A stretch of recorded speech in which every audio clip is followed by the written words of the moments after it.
Hi everyone. तो कैसे हैं दोस्तों आप लोग? उम्मीद करते हैं बहुत अच्छे होंगे। फिलहाल दोस्तों आज आप लोग के सामने बहुत दिनों के बाद मैं हाजिर हो रहा हूं, जिसके लिए मैं माफ़ी चाहता हूं। दोस्तों कुछ ऐसा काम पड़ गया, कुछ ऐसा घर में परेशानी आ गया जिसके वजह से हमने बहुत से ज़्यादा लेट कर दिया। चलिए दोस्तों कोशिश करेंगे आज से मैं रेगुलर रहूँगा। आज के दोस्तों इस टॉपिक में बात करेंगे कि ये जो रेलवे ड्राइवर की जो भर्ती आई है से ये दोस्तों एक लॉलीपॉप की तरह है, क्योंकि इतना बड़ा जोन में मात्र और मात्र 5,000 के लगभग सीट है, तो कुछ होने वाला नहीं है। कुछ दोस्तों सवाल है जो कि मैं आपको बताने की कोशिश करूंगा। सवाल को मैं यहाँ पे लिख लिया हूँ कि क्या सीट बढ़ने की संभावना है या नहीं है, क्योंकि दोस्तों इतना ज़्यादा यार गैदरिंग है रेलवे का, इतना ज़्यादा कर्मचारी की ज़रूरी है, फिर भी इतना कम सीट निकाला गया है। तो क्या सीट बढ़ेगी या नहीं बढ़ेगी, इसके बारे में बात करेंगे। फिलहाल दोस्तों एएलपी कैसे बन सकता है, क्योंकि मैं भी एक एएलपी था, मैं उसको रिजाइन कर चुका हूं, अभी मैं क्या कर रहा हूं उसके बारे में भी आप लोग को बताऊंगा। और एएलपी की नौकरी कैसी है, पूरी की पूरी जॉब प्रोफाइल दोस्तों बताऊंगा, क्योंकि मैंने उसे करके छोड़ा है। तीसरा नंबर दोस्तों यही लिखे हैं कि आखिर के मैंने ड्राइवर की नौकरी क्यों छोड़ी।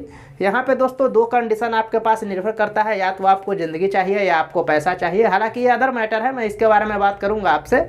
फिर दोस्तों एक क्वेश्चन यहाँ पे ये भी बनती है कि आपको कौन सा जोन में अप्लाई करनी चाहिए, ताकि आपका सिलेक्शन जो है से बहुत आसानी से हो सके। बहुत सारे लोगों को यह मानना रहता है कि ज़्यादा जहाँ सीट है वहाँ अप्लाई कर देते हैं, वहाँ पे सिलेक्शन आसानी से होगी। बहुत सारे लोगों को कुछ और मानना रहता है कि जहाँ कम है वहाँ पे करते हैं। तो मेरा क्या एक्सपीरियंस है मैं आपको बताने की कोशिश करूँगा।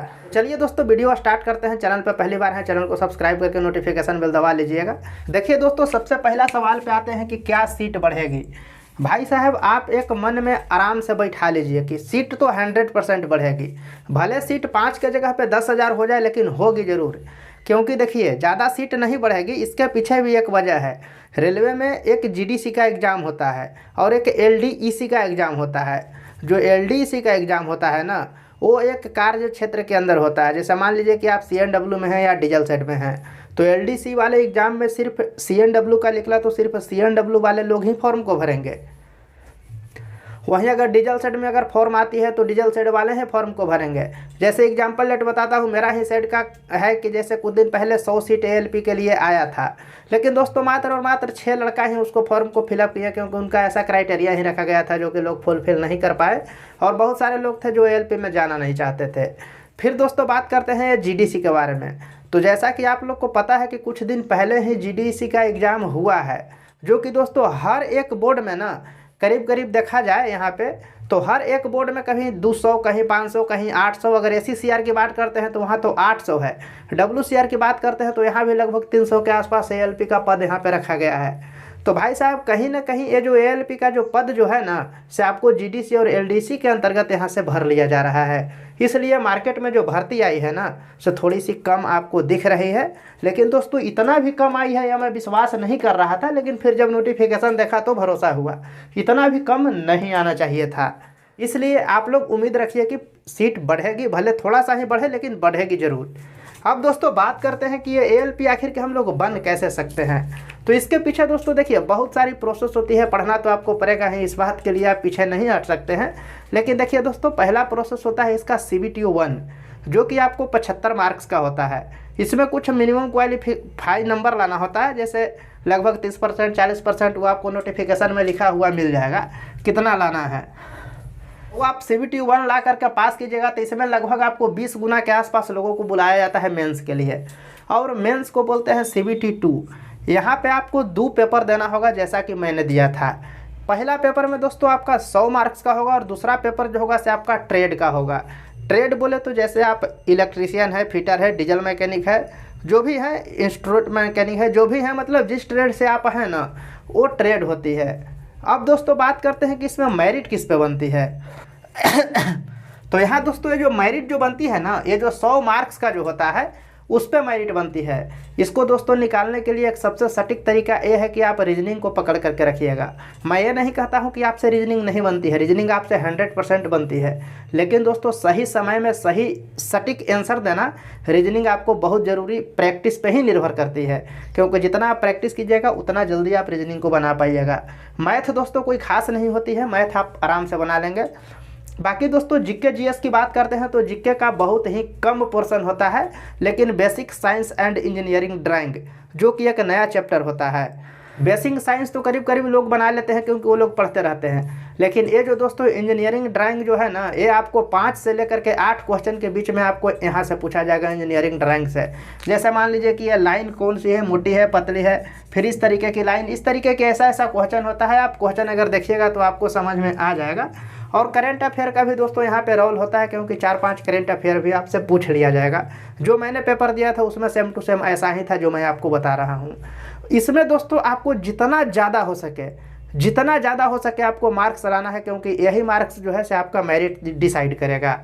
दोस्तों आप ये जो 75 नंबर वाली जो ट्रेड है ना, आप उसको भी नहीं भूल सकते हैं, क्योंकि वो जो 75 नंबर है उसका भी मिनिमम पास मार्क्स जैसे 30% या 32% ऐसा ही कुछ रखा है।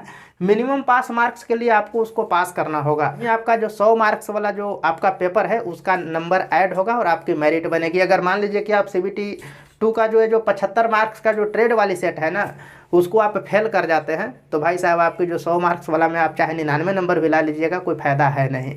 ये सब कंडीशन दोस्तों ये जो भर्ती हुई थी 2018 वाली, इसमें देखने को बहुत ज़्यादा मिला था, क्योंकि बहुत लोग का 100 नंबर में तो अच्छा खासा मार्क्स था, लेकिन ये जो ट्रेड वाली पेपर थी ना, इसी में वो लोग फेल कर गए थे।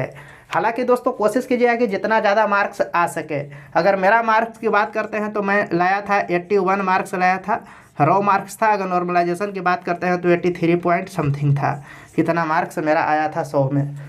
ऐसा ही दोस्तों अगर मान लीजिए कि ए वाली आप पास कर जाते हैं ना CBT 2, उसके लिए दोस्तों एक और एग्जाम होती है, वो साइको टेस्ट जिसको बोलते हैं। इसमें दोस्तों बहुत तरह के कन्फ्यूजन होते रहता है, क्योंकि रह रह के सवाल उलट पलट के पूछते रहता है। बहुत सारे लोगों से आप सुने होंगे कि साइको में यार फेल कर गया, तो ये दोस्तों कोई बहुत बड़ी यार ये रिजल्ट नहीं होता है यार। साइको जो है से बहुत बड़ी कोई एग्जाम नहीं होती है, बस आपकी खोपड़िया जो है थोड़ी सी शांत रखिएगा, आसानी से आप इसको क्रैक कर सकते हैं। थोड़ी सी पढ़ लीजिएगा, यूट्यूब पे भी बहुत सा वीडियो पड़ा है, नहीं तो बहुत सारे टीचर लोग भी पढ़ाते हैं, उनसे थोड़ी पढ़ लीजिएगा। नहीं तो कहिएगा एक डेडिकेटेड वीडियो बना दूंगा पूरा का पूरा कि किस तरीके के सवाल पूछती है, कैसे आपको सॉल्व करना है, मैं बताऊंगा। दोस्तों यहाँ बात करते हैं इसकी मेडिकल की। तो देखिए मेडिकल में आपको ज़्यादा घबराने की ज़रूरी नहीं है, ना ही ज़्यादा आपको टेंशन लेने की ज़रूरी है। अगर आपका मेडिकल जो है से आँख का सिर्फ ठीक है ना, यानी कि 6/6 है ना, तो आप इसके लिए एलिजिबल है और आप आसानी से इसका अप्लाई कीजिए, आपका सिलेक्शन हो जाएगा। लेकिन दोस्तों आपके मन में घूम रहा होगा सवाल ना कि अरे यार मेरा तो 6/9 है, चलो ना हम सर्जरी करा लेते हैं। तो देखिए मैं यह नहीं कहता हूं कि सर्जरी कराना गलत बात है, आप सर्जरी कराइए, लेकिन भाई साहब एक बात को ध्यान रखिएगा कि जब वहाँ आँख चेक करता है ना, तो कुछ केमिकल सा ड्रॉप रखता है जो कि आपकी आंखों में डाल देगा और आपकी जो पूरी सर्जरी है वो बाहर आ जाएगी। तो ऐसा गलती ना करें, अगर है संभव तो ऐसा ही देख लीजिए जांच करवा करके, नहीं तो फिर कुछ भी कर सकते हैं। कहीं कहीं पास भी लोग हो जाते हैं, लेकिन ज़्यादातर लोग छट ही जाते हैं अगर उनका आँख में गड़बड़ी है तो। बाकी कहीं कोई दिक्कत नहीं होने वाली है, बाकी सब कुछ में पास हो ही जाता है करीब करीब लोग। अब दोस्तों बात करते हैं कि मैंने ड्राइवर की नौकरी, ALP की नौकरी आखिर के क्यों छोड़ी, क्योंकि मुझे तो करना चाहिए था, पैसा बहुत है यार।